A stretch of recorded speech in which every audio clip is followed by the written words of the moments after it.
Pues bueno, es por todos conocido que en España se viene atravesando por una grave y larga crisis económica con agudas consecuencias sociales, especialmente en relación con el desempleo, con la materia de desempleo. Entonces, para paliarla, mediante la creación de empleo, entre otros aspectos, pues se hace necesario impulsar la actividad emprendedora y analizar nuestro tejido empresarial.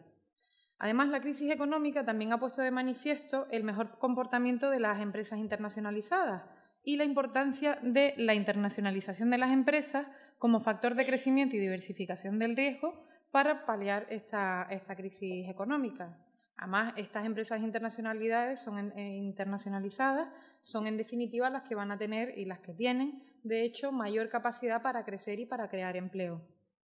Los países más avanzados, de hecho, disponen ya de sistemas especialmente diseñados para atraer inversión y talento, caracterizados por procedimientos ágiles y cauces especializados, y son este tipo de técnicas las que se pretenden incluir con esta ley, con la promulgación de esta ley. En cuanto al apoyo a la iniciativa emprendedora, se ponen en marcha nuevas técnicas y se crean nuevas figuras que son en puridad las siguientes. La educación de los jóvenes en el emprendimiento, porque se incorporan medidas para que los jóvenes adquieran a través de la educación unas competencias y habilidades que son las requeridas para emprender. También se crea la figura del emprendedor de responsabilidad limitada, una de las más importantes a nuestro entender en el ámbito mercantil en esta ley, en virtud de las cuales pues, estas personas físicas van a poder evitar la responsabilidad derivada de sus deudas, que la responsabilidad derivada de sus deudas empresariales afecte a su vivienda habitual bajo determinadas condiciones. También se crea un nuevo tipo social, una nueva sociedad, que es la sociedad limitada de formación sucesiva, otro de los aspectos más importantes de esta ley, sin capital mínimo, es decir, ya no existe ese capital mínimo de 3.000 euros para sociedades de responsabilidad limitada, cuyo régimen será idéntico al de las sociedades de responsabilidad limitada, salvo con respecto a determinadas obligaciones que son tendentes a proteger a los terceros.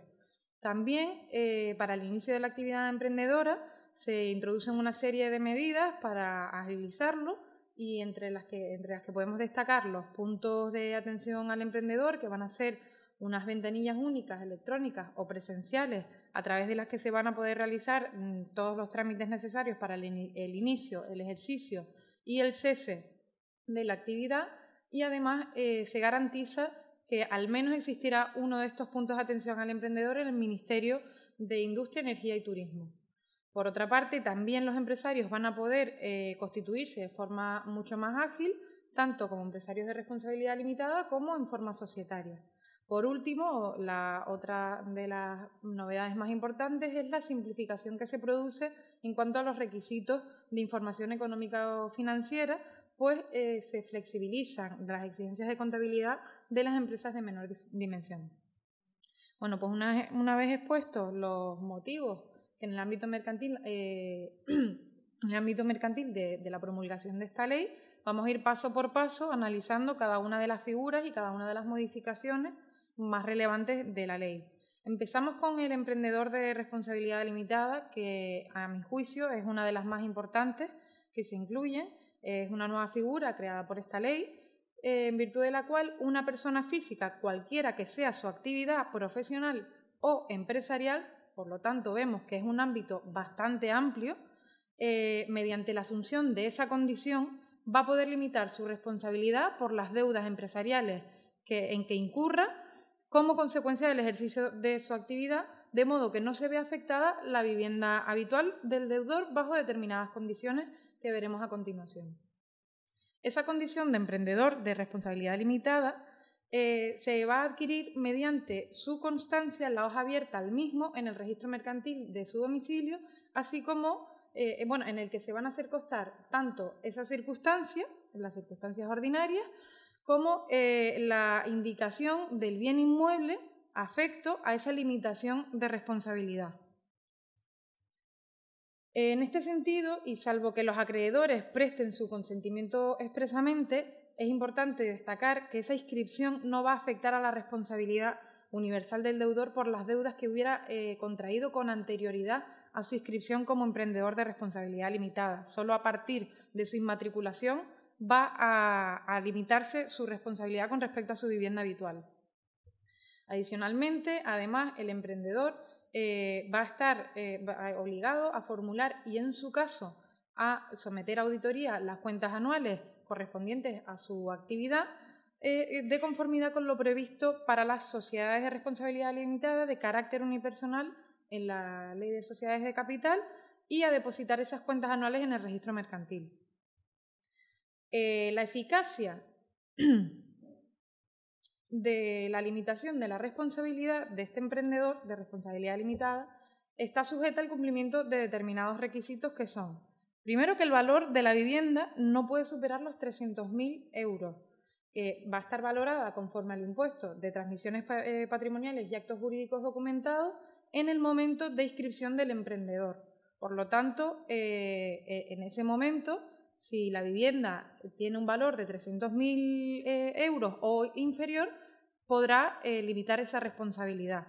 En cualquier caso, se aplicará un coeficiente del 1,5 en caso de las viviendas que estén situadas en poblaciones con una población superior a 1 millón de habitantes. También deberá constar debidamente publicado en la forma prevista en la ley la no sujeción de la vivienda habitual de la vivienda habitual a las resultas del giro empresarial o profesional en la inscripción del emprendedor en el registro mercantil de su domicilio, así como en el registro de la propiedad en la hoja abierta a ese bien inmueble que no va a estar afecto. No se van a poder beneficiar de esta limitación de responsabilidad el deudor que hubiera actuado con fraude o negligencia grave en el cumplimiento de sus actividades, siempre que así se hubiera hecho constar en virtud de sentencia o en virtud de un concurso declarado como culpable. También deberá presentar las cuentas anuales en el registro mercantil dentro de los 7 meses siguientes al cierre del ejercicio. ¿Qué pasa? En caso de que el emprendedor no presente sus cuentas anuales dentro de este plazo, ya no va a estar limitada su responsabilidad con respecto a su vivienda habitual. Por lo tanto, si no presenta las cuentas en plazo, las deudas que contraiga en ese momento sí afectarán a su vivienda habitual. Sin embargo, dejarán de volver a afectarla cuando presente sus cuentas. Y ya por último, se exceptúa de esta limitación de responsabilidad las deudas de derecho público. Pasamos a la siguiente figura, que también es muy importante, que es la sociedad limitada de formación sucesiva, para la cual se han tenido que modificar una serie de artículos de la Ley de Sociedades de Capital. En primer lugar, se ha modificado el artículo 4 relativo al capital social mínimo y se añade un nuevo apartado segundo, por lo tanto, el antiguo apartado segundo pasa a ser el nuevo apartado tercero y a partir de ahora se permite la constitución de sociedades de responsabilidad limitada con un capital social inferior al legal de 3.000 euros, pero siempre en los términos previstos por el artículo 4 bis. Artículo 4 bis que se añade para regular propiamente esta nueva sociedad limitada de formación sucesiva. También se modifica el artículo 5 de la ley, que es el relativo a la prohibición del capital inferior mínimo al legal, que añade un nuevo apartado segundo, en virtud del cual se establece que, con respecto a las sociedades limitadas de formación sucesiva, se aplicará lo dispuesto en los artículos 4 y 4 bis que acabamos de ver. Por último, también se modifica el artículo 23 de la Ley de Sociedades de Capital, relativa al contenido de los estatutos sociales, en el que se exige que para las sociedades limitadas de formación sucesiva que tengan un capital inferior a 3.000 euros, los estatutos sociales deberán contener una declaración expresa sobre el sometimiento de la sociedad a ese régimen de formación sucesiva, así como además que los registradores harán constar de oficio esta circunstancia en las notas de despacho de todos los documentos inscribibles y en las certificaciones que expidan relativas a este tipo de sociedades. Bien, en cuanto a las características de esta ley, de esta sociedad limitada de formación sucesiva, mientras el capital social sea inferior a 3.000 euros, la sociedad de responsabilidad limitada estará siempre sometida al régimen de formación sucesiva, que le serán de aplicación una serie de reglas. Primero, debe destinarse a la reserva legal una cifra al menos igual al 20% del beneficio del ejercicio sin límite de cuantía. Después, una vez cubiertas las atenciones legales o estatutarias, solo podrán repartirse dividendos a los socios si el patrimonio neto del ejercicio de la sociedad, no es o a consecuencia del reparto no resultará inferior al 60% del capital legal mínimo, es decir, que no resulte inferior a 1.800 euros. Luego también se establece que la suma de las retribuciones satisfechas a los socios y a los administradores por el desempeño de sus cargos durante esos ejercicios nunca podrá exceder del 20% del patrimonio neto del ejercicio correspondiente, sin perjuicio de la retribución que sí que les pueda corresponder como trabajador por cuenta ajena o por la prestación de servicios profesionales. Vemos hasta este momento que es bastante restrictiva este nuevo tipo social con respecto al reparto de dividendos o al abono de retribuciones hasta que no se alcance esa cifra de 3.000 euros. Lo que entendemos, o yo entiendo que pueda suceder en la práctica, es que se repartan esas cantidades por vía de la prestación de servicios profesionales. Luego también otra de las características es que en caso de liquidación, tanto voluntaria como forzosa, si el patrimonio de la sociedad es insuficiente para satisfacer todas las deudas de esta sociedad, tanto los socios como los administradores van a tener que responder de forma solidaria del desembolso de la cifra del capital mínimo legal, es decir, de los 3.000 euros. Si hay deudas hasta 3.000 euros o mayores de 3.000 euros y que no pueden ser satisfechas por el capital de la sociedad en ese momento, tanto los socios como los administradores van a estar obligados a pagar esas deudas de su bolsillo. Por último, no será necesario acreditar en la escritura de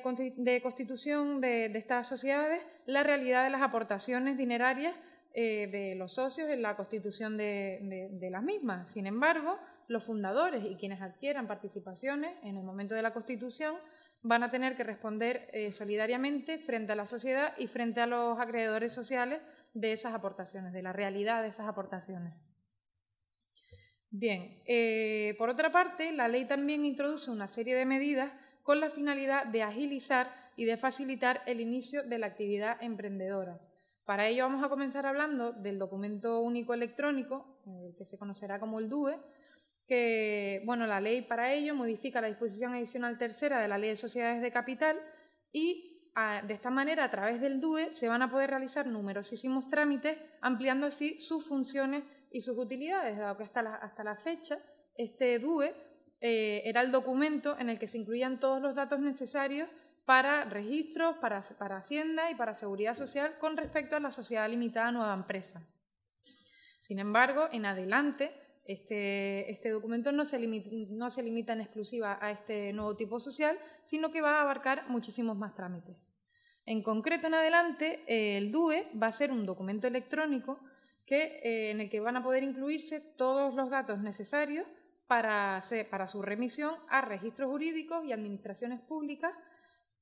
competentes para la realización de los siguientes trámites. Primero, la constitución de sociedades de responsabilidad limitada,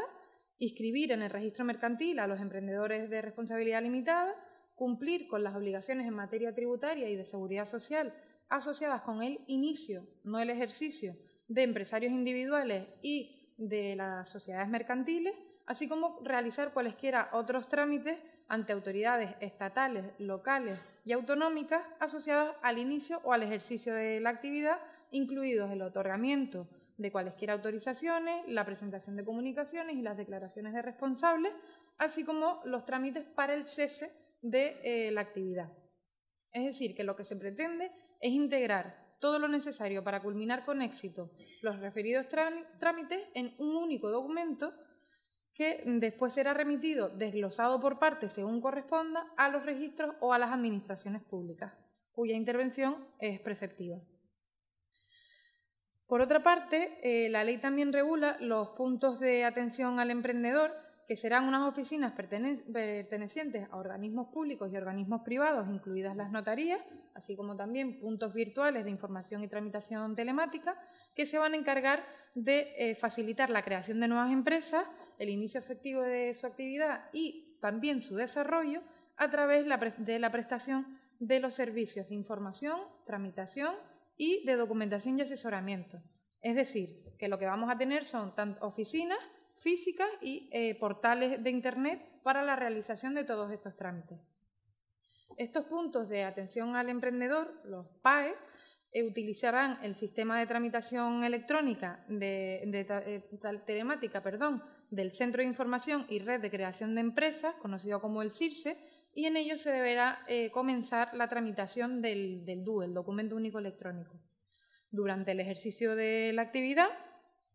el emprendedor podrá realizar a través de estos puntos de atención al emprendedor cualquier trámite preceptivo asociado con el desarrollo de la actividad ante las autoridades estatales, autonómicas y locales, excepto las relativas a las obligaciones fiscales, a las de seguridad social y las de contratación pública y solicitud de subvenciones y ayudas.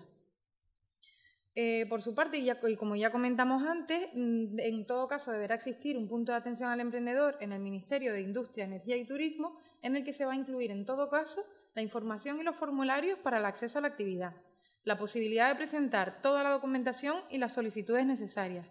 información sobre el estado del procedimiento y toda la información necesaria sobre las ayudas, subvenciones y apoyos,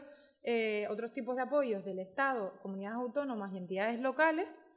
así como el resto de funciones que en su caso se le atribuyen por ley. Bien, en cuanto a los trámites necesarios para la inscripción registral del emprendedor de responsabilidad limitada, también la ley prevé que se puedan realizar mediante el sistema del CIRSE y del Documento Único Electrónico. Para ello se deben de cumplir una serie de reglas que son, en principio, que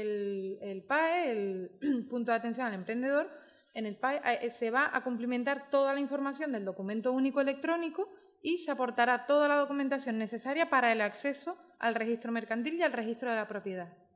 Entonces, en este momento, el Punto de Atención al Emprendedor remitirá esos documentos al registro mercantil y el registro mercantil tendrá que calificarlos dentro de las 6 horas hábiles siguientes,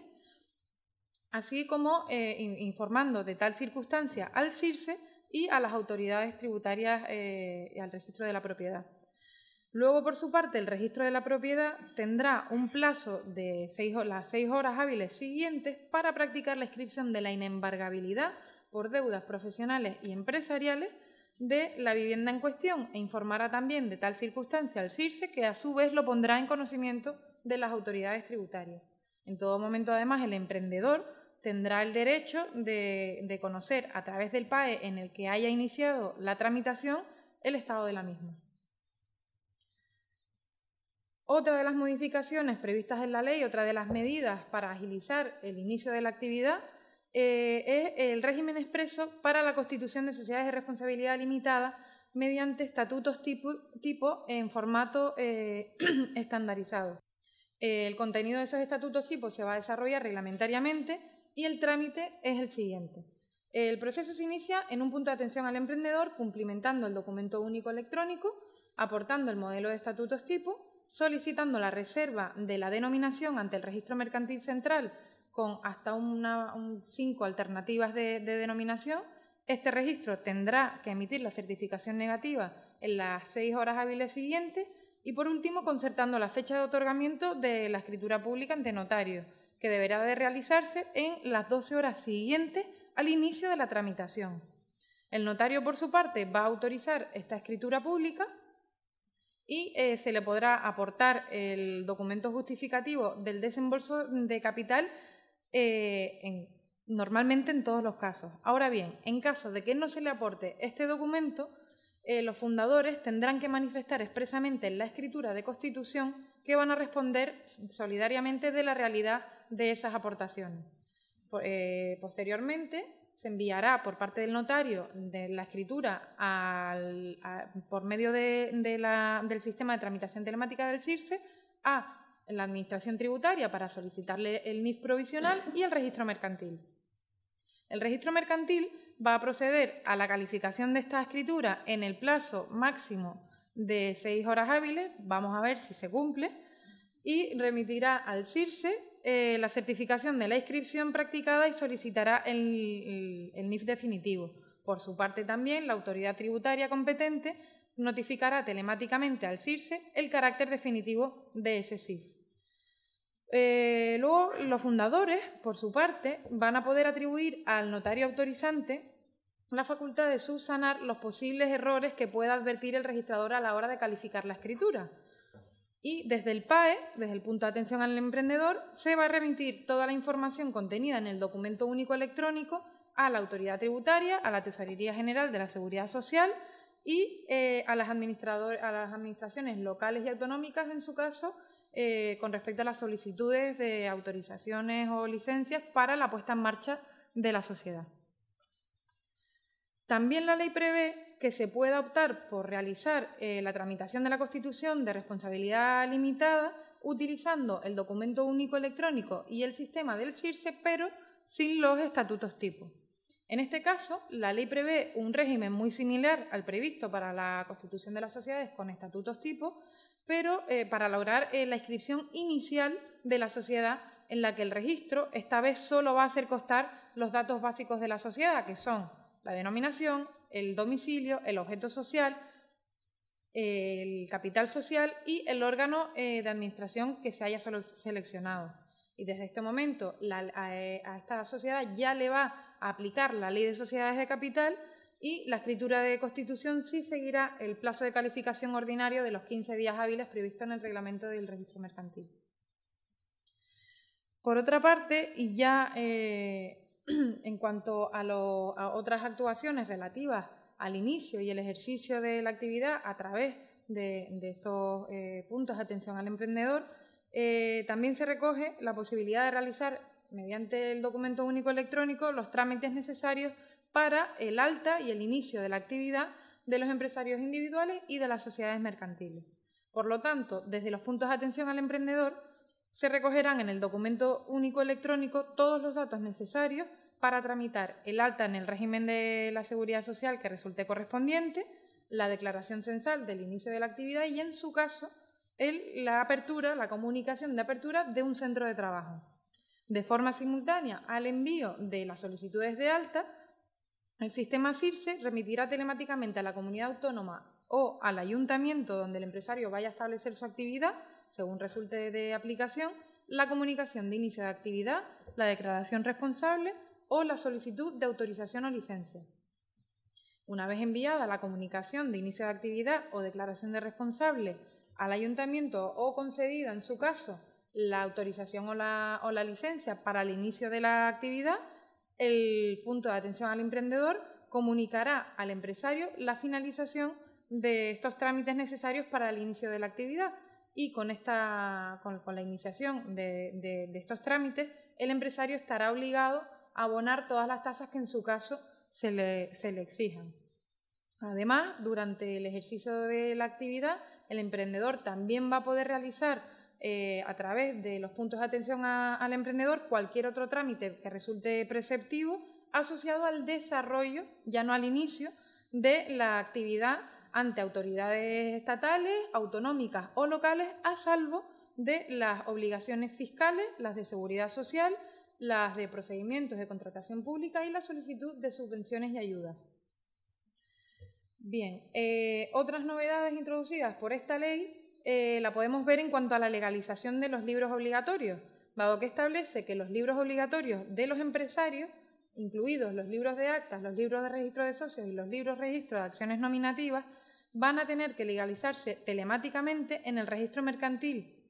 tras su cumplimentación en soporte electrónico antes de que transcurran los 4 meses siguientes al cierre del ejercicio. Es decir, que se van a tener que legalizar una vez al año. Asimismo, se prevé que los empresarios puedan voluntariamente legalizar sus libros de detalles de actas o de grupos de actas si así les interesa acreditarlo fehacientemente ese hecho y esa fecha por parte del registrador. Además, el registrador estará obligado a comprobar el cumplimiento de los requisitos formales y la regular formación sucesiva de estos libros, y para ello tendrá que certificar electrónicamente su intervención. Por último, en cuanto a este inicio de las medidas introducidas en el inicio de la actividad emprendedora, esta tampoco es tan relevante, pero es relativa a la organización de los registros, que establece que los registros de la propiedad y mercantil tendrán un horario de lunes a viernes de 9 a 17 horas, salvo el mes de agosto y los días 24 y 31 de diciembre, que será de 9 a 14 horas. Además, cada registro de la propiedad estará a cargo de uno o varios registradores de la propiedad según se determine, y los registros de la propiedad mercantiles y de bienes muebles se van a llevar en formato electrónico, esto sí es una novedad importante, mediante un sistema informático único en la forma que reglamentariamente se determine. Y lo más práctico de esto es que ese sistema informático va a permitir que las administraciones públicas y los órganos judiciales tengan acceso a sus datos. Bien, en cuanto a las actuaciones relativas al cese de la actividad empresarial, pues la ley también prevé que las personas físicas y jurídicas puedan realizar por vía telemática, a través de los puntos de atención al emprendedor, todos los trámites administrativos necesarios para el cese de la actividad de los empresarios individuales y para la extinción y el cese de la actividad de las sociedades mercantiles. Para ello se deben de seguir, se pueden encargar una serie de trámites, que son la solicitud de inscripción al registro mercantil, de la disolución, la liquidación y la extinción de la sociedad, el nombramiento de liquidadores, el cierre de las sucursales y, en general, la cancelación de cualesquiera otros asientos registrales. También la comunicación de extinción de la empresa o el cese definitivo de la actividad y la baja de los trabajadores a su cargo a la Dirección Provincial de la Tesorería General de la Seguridad Social, la declaración de baja en el censo de empresarios profesionales y retenedores y en el impuesto de actividades económicas, la comunicación de la baja en los registros sectoriales, estatales, autonómicos y locales en los que se hubiese inscrito la empresa o sus instalaciones, también la comunicación del cese de actividad a las autoridades estatales, autonómicas y municipales cuando ésta fuera preceptiva y, en caso de los empresarios de responsabilidad limitada, la solicitud de cancelación de las inscripciones que resulten necesarias en el registro de la propiedad, en el registro mercantil, de bienes muebles, y cualesquiera otros registros en que estuvieran inmatriculados todos los bienes inembargables por deudas empresariales o profesionales. Pasamos a otras modificaciones legislativas, otra novedad importante que promueve la simplificación de los requisitos de información económico-financiera, para lo cual se han tenido que modificar el Código de Comercio y la Ley de Sociedades de Capital. En primer lugar, se modifica el artículo 28.2 del Código de Comercio para extender a 3 meses el periodo máximo para la anotación conjunta de todas las operaciones de la sociedad en el libro diario de las empresas, siempre que su detalle aparezca en otros libros o en otros registros concordantes. Recordemos que antes ese periodo era de 1 mes, ahora es de 3 meses. También se modifica el artículo 257.1 de la Ley de Sociedades de Capital para cambiar los umbrales que dan derecho a formular balance y estado de cambios en el patrimonio neto de forma abreviada, de manera que a partir de ahora van a poder hacerlo aquellas entidades que durante 2 ejercicios consecutivos, a la fecha de cierre de cada uno de esos ejercicios, concurran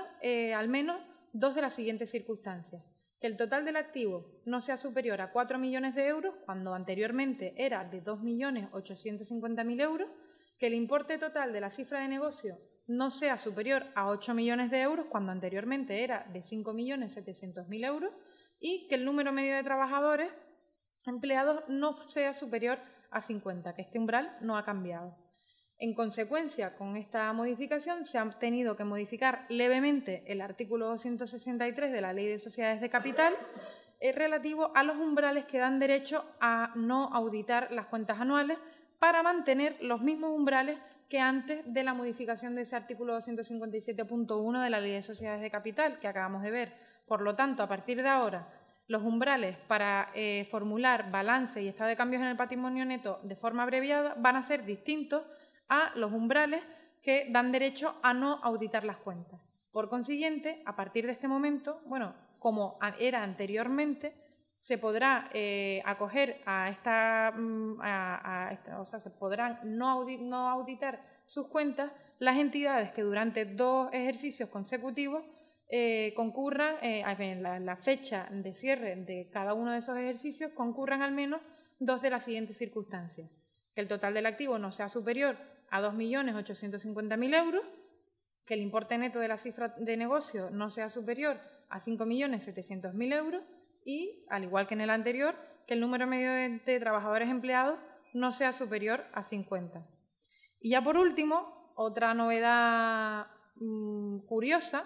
y bastante práctica es la que establece la ley en cuanto al nuevo sistema para otorgamiento de poderes prescindiendo de fedatario público. Por consiguiente, los apoderamientos y sus revocaciones van a poder ser otorgados por los administradores o por los apoderados de las sociedades mercantiles, así como por los empresarios de responsabilidad limitada, de emprendedores de responsabilidad limitada, en documento electrónico, siempre que conste en ese documento que sea suscrito con la firma electrónica reconocida del poderdante. Además, estos poderdantes van a poder remitir el documento, el apoderamiento, por medios electrónicos a los registros que correspondan. Estas son todas las novedades introducidas en el ámbito mercantil que, sobre todo, veo que, a mi juicio, son bastante prácticas. Vamos a ver cómo funcionan, pero también son bastante tendentes a promover el emprendimiento, dado que, por ejemplo, tanto el emprendedor de responsabilidad limitada es una figura nueva que va a motivar a mucha gente a realizar actividades de emprendimiento, viendo que su vivienda habitual no va a estar afectada en la mayoría de los casos y en las condiciones que hemos visto, que las sociedades de limitada no hace falta ahora para constituir una sociedad de responsabilidad limitada tener 3.000 euros para abonarlos del tirón, y además también tenemos muchísimas medidas que van a agilizar tanto el inicio como el desarrollo y el cese de esta actividad que a mi juicio creo que van a ser importantes y van a ayudar a, esperemos, paliar el desempleo.